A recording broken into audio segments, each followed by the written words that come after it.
Ya, saya Kesuma Kelakan ya, biasa dipanggil Alit Kelakan. Jadi saya dari Dapil Bali. Jadi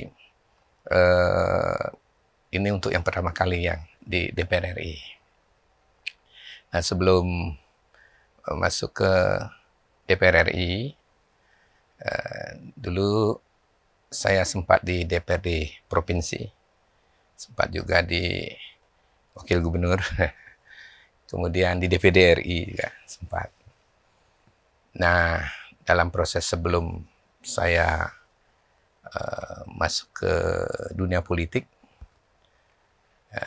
saya mengawali aktivitas politik saya itu sebagai aktivis GMNI. Saya sempat menjadi ketua cabang GMNI itu tahun 94 sampai 96. Kemudian kami di GMNI mengadakan kongres di Bali waktu itu dalam suasana yang pemanasan reformasi waktu itu.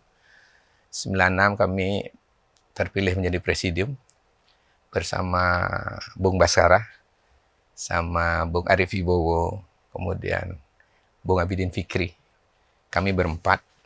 Nah, di situ kami karena sebagai aktivis GMNI banyak melakukan komunikasi ya, interaksi dengan senior-senior GMNI. Banyak hal yang kita dapat dari situ. Kalau dulu saya aktivis lokal, semenjak jadi presidium gitu, presidium GMNI. Banyak hal yang saya dapat, terutama dari senior-senior. Waktu itu senior kami ada di mana-mana, ada di Golkar, 3 partai dulu ya, PDI, Golkar, P3.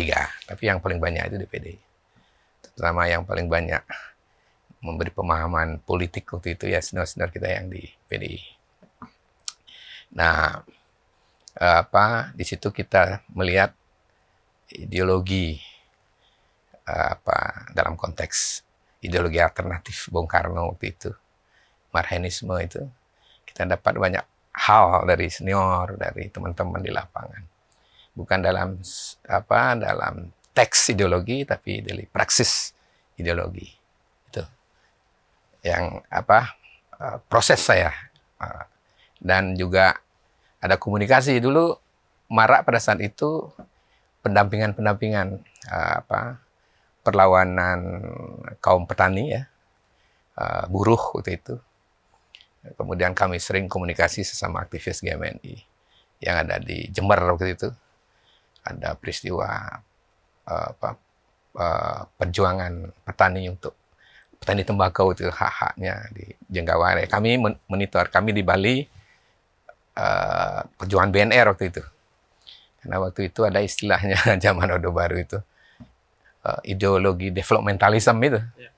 Jadi pembangunan adalah segalanya. Jangankan buruh, petani, agama pun ditabrak waktu itu. Jadi kami di BNR, teman-teman GMNI Jember di Jember, Jenggawa waktu itu, ada yang di Bandung juga. Kita selalu berkoordinasi waktu itu. Nah, kami di BNR itu waktu itu ada perlawanan petani ya, gitu. Jadi ada hak petani yang dia juga mau menjual tanah, dipaksa jual tanah. Tanahnya dibayar murah, pembayaran nggak benar gitu. Kemudian radius kesucian pura dilanggar oleh pembangunan itu. Ya itu. Kami dilatih di lapangan waktu itu.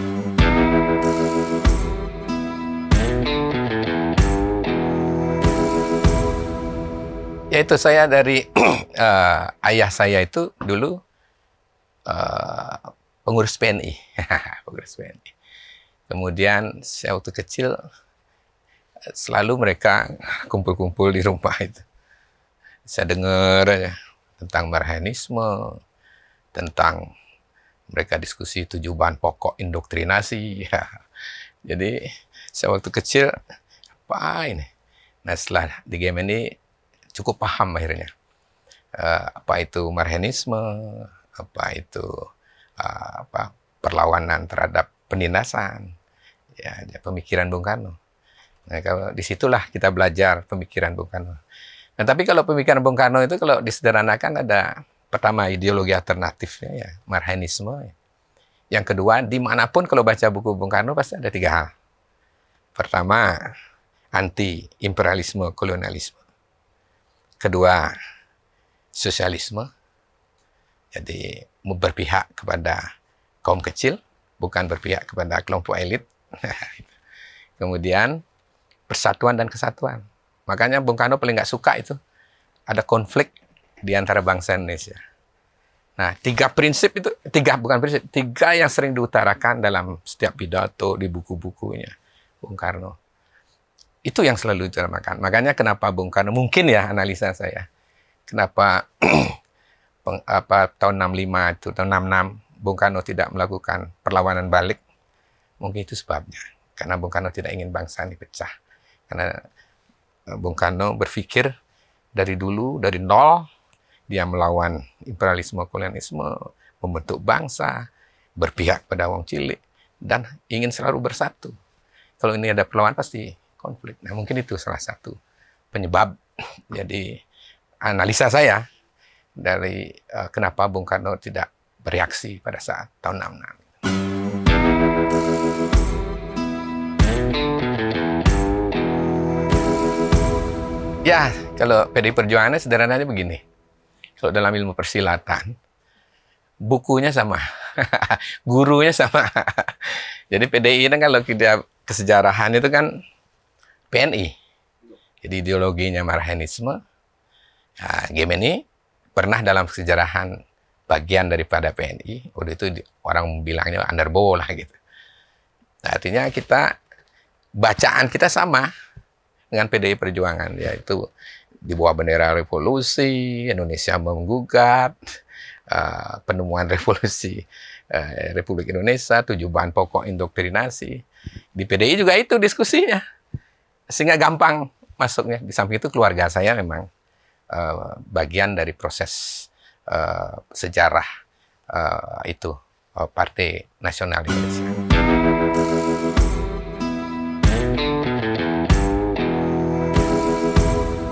Nah, kalau kita bicara wong cilik dalam perspektif pemikiran Soekarno ya, kalau mungkin dalam konteks negara lain kita nggak ngerti. Kalau Bung Karno kan jelas itu. Pertama, kaum melarat Indonesia. Jadi yang dimelaratkan oleh sistem.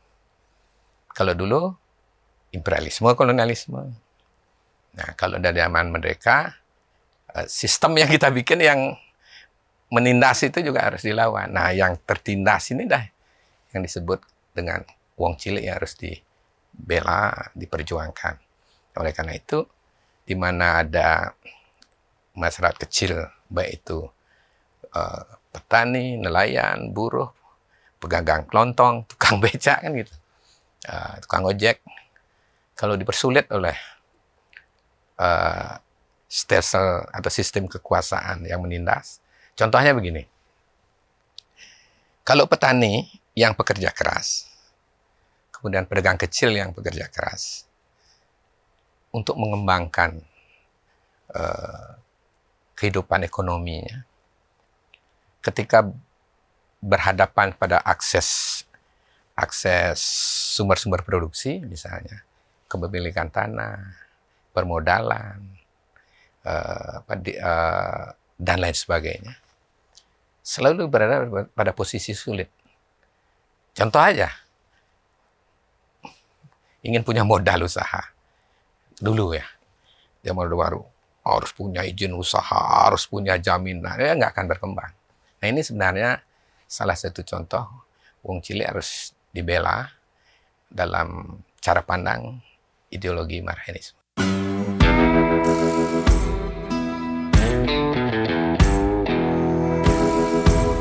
Jadi gini, sebelum saya masuk ke situ, saya merasa mendapatkan banyak hal di PDI Perjuangan, terutama di dalam membumikan ideologi Marhaenisme yang bermuara sekarang ini kan Pancasila. Itu saya coba mereview sedikit tentang Bali, karena menyinggung Bali tadi. Pada Rakernas pertama tahun 2016 yang diadakan di Kemayoran di Jakarta. Di situ tema Rakernasnya adalah mewujudkan Trisakti melalui pola pembangunan nasional semesta berencana. Nah, di situ pada saat itu sedang kita mungkin senior-senior di PDI Perjuangan mereview perjalanan PDI Perjuangan yang 99 menang, kemudian kursinya turun lagi naik. Ini mungkin perlu pengikatan ideologi yang semakin kuat dalam bentuk praksis yang bisa dirasakan, tidak aja dalam teks gitu ya. Nah, pada saat itu 2016 menindaklanjuti hasil Rakernas, Mas Nanan ya, Mas Prananda Prabowo waktu itu menjalankan rekomendasi itu dengan mengambil kembali sebagai pilot project. Pilot project sebagai laboratorium untuk menggali nilai-nilai yang ada di pola pembangunan nasional semesta berencana dalam perspektif filosofi, sosiologis, kemudian ekonomi, dan histori. Nah, kemudian Mas Nanan, Mas Prabowo waktu itu sebagai pilot project, kemudian saya ditunjuk sebagai Dewan Perancang Daerah. Nah, kemudian day to day didampingi, diarahkan dengan timnya Mas Nanan. Ada fraksi-fraksi juga hadir dari fraksi DPR RI mendampingi. Kita mengadakan FGD, kita mengadakan sampai pada bermuara pada Rakerda. Nah, disitulah disimpulkan ada dua hal. Pertama, merumuskan garis-garis besar daripada pola pembangunan nasional semesta berencana. Yang kedua, pedoman dan pelaksanaan dari garis-garis besar dari pola pembangunan nasional semesta berencana yang disingkat PPNSB. Nah, itulah kemudian diarahkan kepada kader-kader PDI Perjuangan di Bali. Kemudian gubernur belum waktu itu. Dulu gubernurnya sih Pak Mangku itu pertamanya di PDI, yang keduanya berseberangan yang kedua. Nah, artinya kita belum mempunyai kader yang dari PDI waktu itu. Nah, Mas Nanan mengarahkan kita bersama petugas partai yang ada di eksekutif legislatif agar semangat PPNSB ini disesuaikan dengan konteks Bali tadi, ya kan, cerita Bali tadi, dituangkan dalam RPJMD yang namanya RPJMD Semesta Berencana Kabupaten Kota. Di mana bupati-bupati yang ada, bupatinya kita aja waktu itu. Kami mengumpulkan, di guidance terus, diarahkan terus oleh Mas Nanan dan tim. Nah, akhirnya berhasil.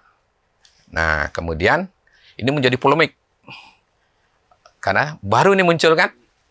Nah, 2017 saya diundang selaku Ketua Dewan Perancang Daerah Bali oleh Pak Mangku Pastika, Gubernur waktu itu.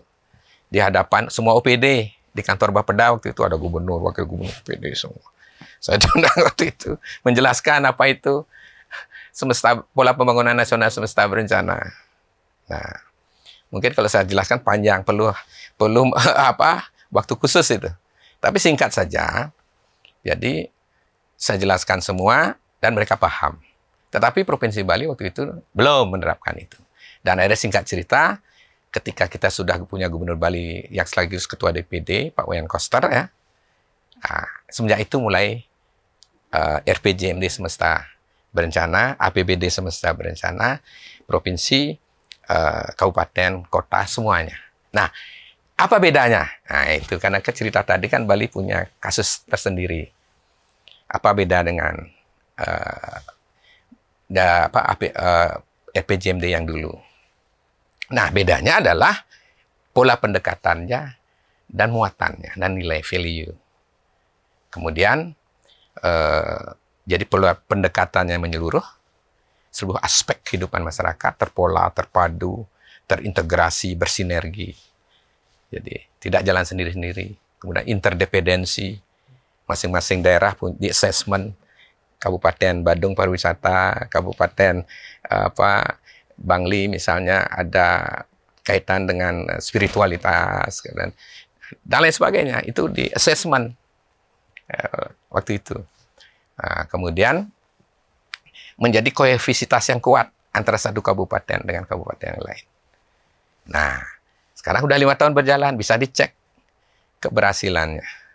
Nah, dan saya lihat perkembangan Bali jauh lebih pesat semenjak menggunakan pola pembangunan nasional semesta berencana, karena lebih efektif, lebih tepat sasaran, dan lebih efisien. Nah, gitu. Jadi ketika bicara Bali, ya itu udah kita petakan. Salah satunya misalnya 5 bidang prioritas yang utama kita siapkan. 1, pangan, sandang, papan, pendidikan, kesehatan, tenaga kerja dan jaminan sosial, jaminan kesehatan juga, kemudian adat, agama, budaya, pariwisata, dan infrastruktur pendukung. Nah, infrastruktur kan laut, darat, dan udara disiapkan oleh para gubernur dan bupati. Nah, mereka bekerja sama. Nah, itulah ketika ada persoalan, salah satu misalnya, persoalan terkait dengan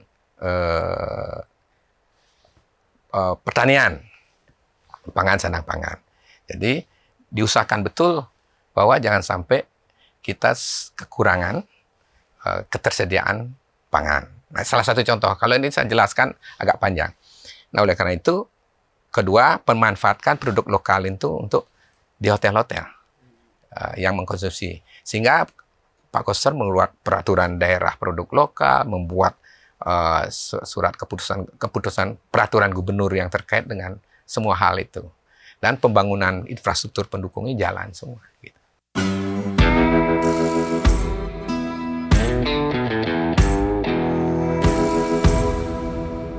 Ya, karena di Bali itu pola pendekatan mungkin agak beda ya dengan daerah lain. Gitu.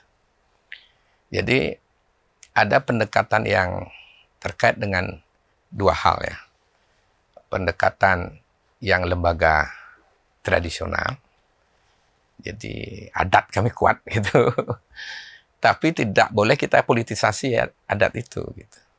Jadi kalau pendekatan kita baik terhadap tokoh adat, pemuka agama, dan lain sebagainya, partai ini secara tidak langsung akan diterima menjadi partainya mereka. Gitu. Nah, pola kedua, pendekatan kepada di luar komunitas adat itu ya kelompok-kelompok menengah, mahasiswa, kemudian buruh, tani. Itu kan di PDI sudah memiliki badan-badan di struktur. Itu punya fungsi-fungsi melakukan akomodasi terhadap aspirasi dan lain sebagainya. Dan saya sendiri sering ketemu dengan komunitas kampus dan lain sebagainya. Nah, itu ada pola pendekatan yang tidak hanya sebatas pendekatan politik 5 tahun sekali gitu, tetapi ada proses panjang selama 5 tahun gitu. Kita hadir dalam prosesi adat, odalan, komunikasi gotong royong di Banjar.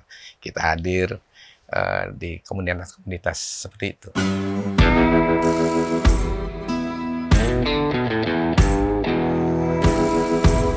Nah, saya kan kebetulan di Komisi 8 dan di Badan Pengkajian MPR.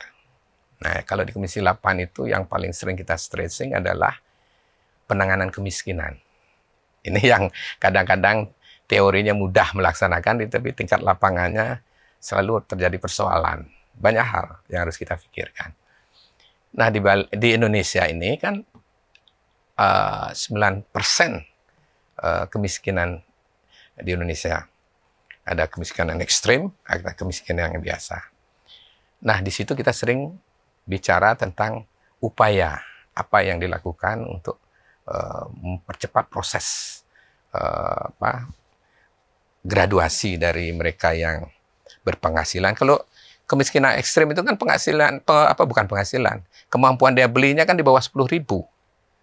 Kalau kemiskinan biasa 15.000 ya kalau hitung-hitungan Kementerian Sosial dan BPS.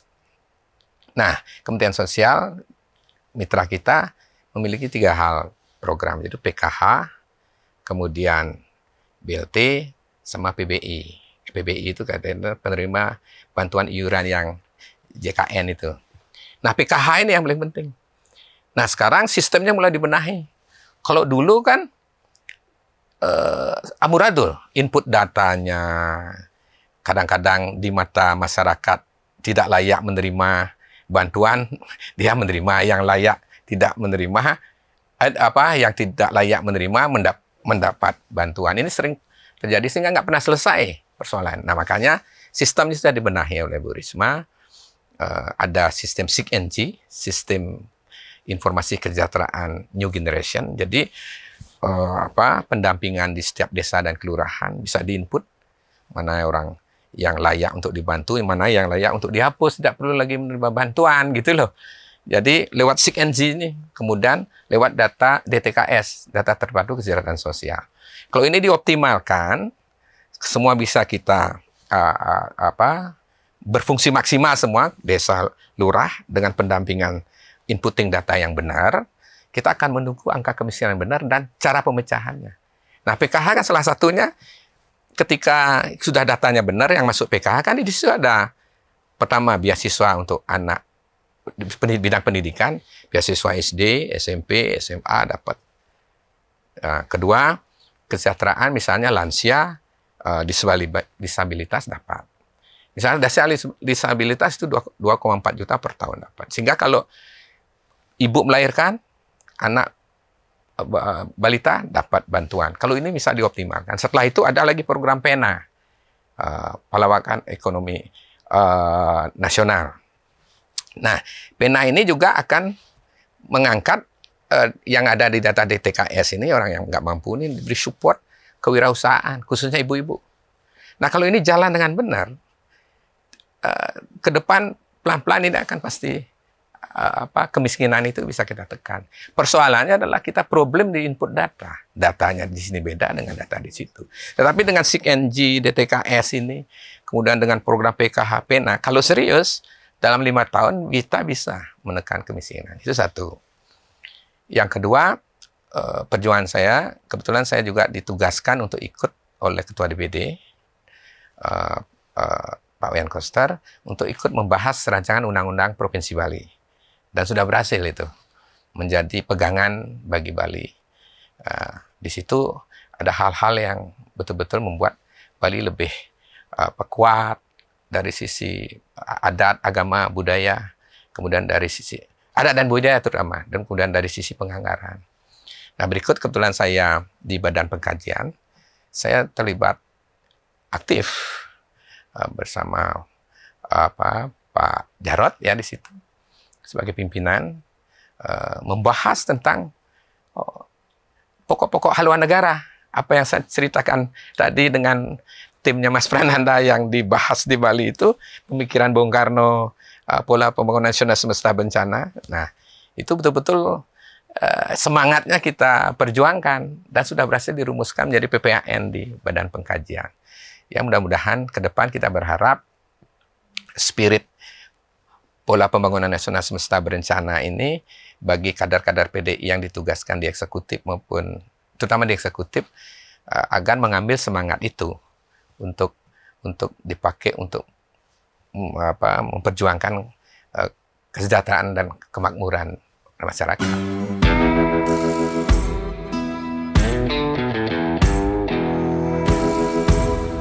Ya, kalau semangat Bung Karno itu kan pemihakan sebenarnya.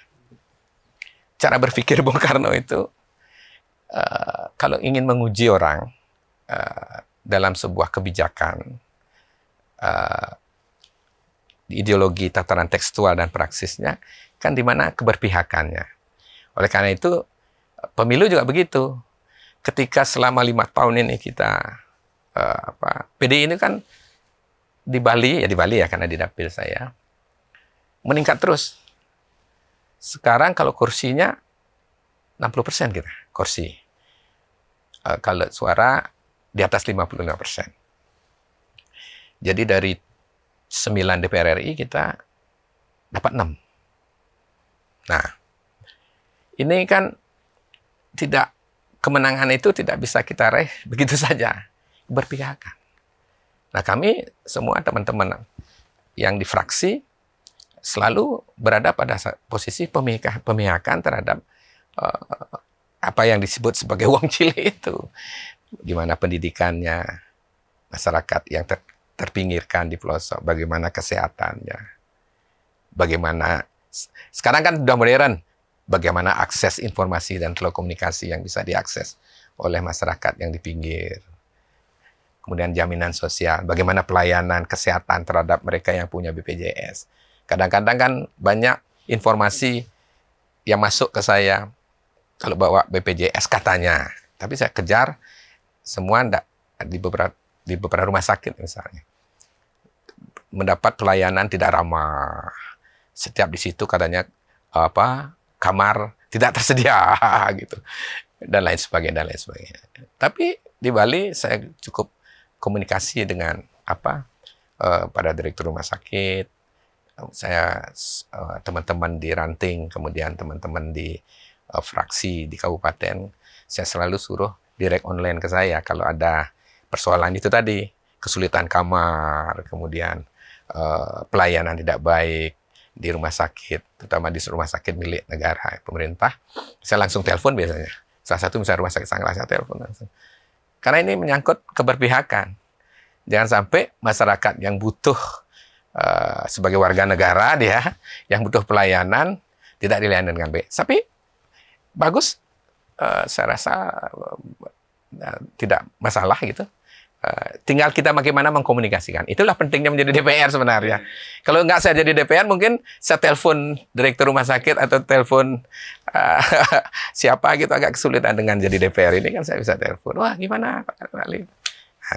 Saya bisa jelaskan gitu. Yang penting kita sopan, pendekatan yang baik. Namanya juga manusia, kalau kerjaan kita marah-marah, nanti yang kita mintain tolong juga dalam hati dia ngedumel gitu kan. Tapi kalau sudah bagus komunikasinya, mereka akan bantu.